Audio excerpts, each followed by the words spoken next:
BJP নেতা তথা রাজ্যের বিদায়ী বিরোধী দলনেতা শুভেন্দু অধিকারীর আত্মসহায়ক চন্দ্রনাথ রথের গুলি করে খুনের ঘটনায় এখনও অধরা অভিযুক্তরা।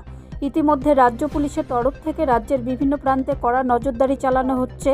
সেই রকমই নদিয়া শান্তিপুর বাইপাস এলাকায় 12 নম্বর জাতীয় সড়কের ওপরেই সমস্ত 4 চাকার গাড়ি বিশেষভাবে তল্লাশি চালানো হচ্ছে।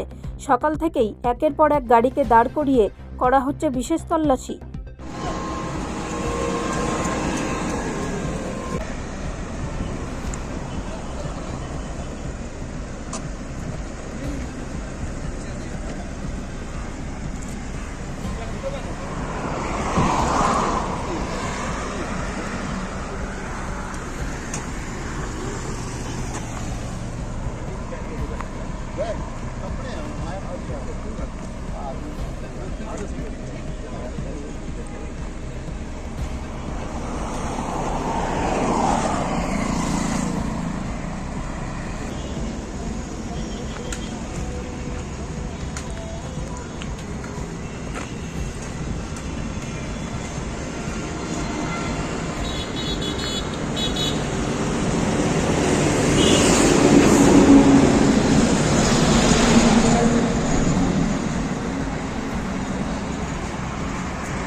ব্যুরো রিপোর্ট, রাষ্ট্রীয় প্রসার বাংলা।